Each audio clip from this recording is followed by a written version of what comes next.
Election से दूर के लोगों भारतीय जनता पार्टी आज शौर्य यात्रा निकाल रही है। मुख्यमंत्री की अगुवाई में यात्रा निकली है। तमाम जगहों पे प्रदेश में और देश में निकाला जा रहा है।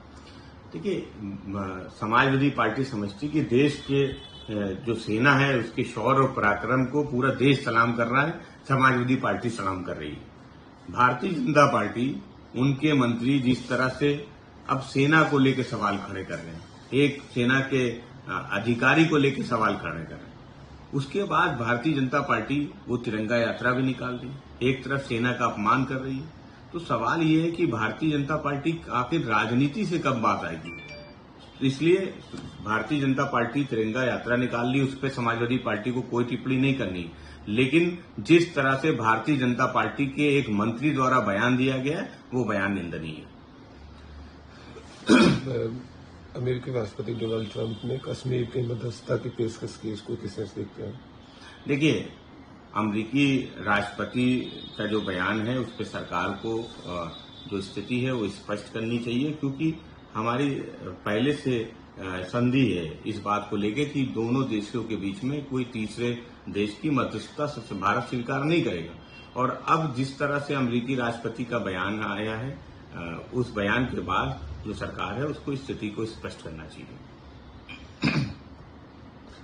पीएम मोदी कल सेना के अफसरों के साथ थे, जहां उन्होंने कहा कि घर में घुस के मारेंगे और आतंकवादियों को छिपने के लिए कोई जगह नहीं है। देखिए, देश की सेना ने आतंकियों को उनके घर में घुस के मारा है। पाकिस्तान में जो आतंकी ठिकाने थे उनको तबाह और बर्बाद किया है। समाजवादी पार्टी पूरा देश को, सेना पे गर्व है, सेना के शौर्य और पराक्रम को पूरा देश उनकी सराहना कर रहा है, उनकी प्रशंसा कर रहा है। तो समाजवादी पार्टी समझती है कि देश की सेना है वो सक्षम है देश की सीमा की सुरक्षा करने में, देश के नागरिकों की सुरक्षा करने में, और अगर कोई देश जो आतंकवाद को बढ़ावा देता है उसके आतंकी ठिकानों को तबाह और बर्बाद करने में देश की सेना वो सक्षम है।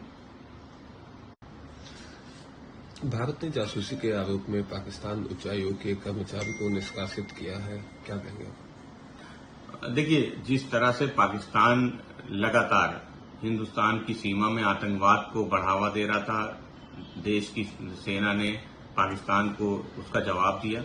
और अब जिस तरह का मामला सामने आया है कि पाकिस्तान उच्चायोग के एक अधिकारी और एक कर्मचारी का जिस तरीके का सामने आया कि वो जासूसी कर रहे थे, उनके संबंध कुछ लोगों से थे, तो समाजवादी पार्टी समझती कि देश में जांच एजेंसियां, देश की सरकार है, वो इस पे उचित कदम, उनको उचित और कठोर कदम उठाना चाहिए।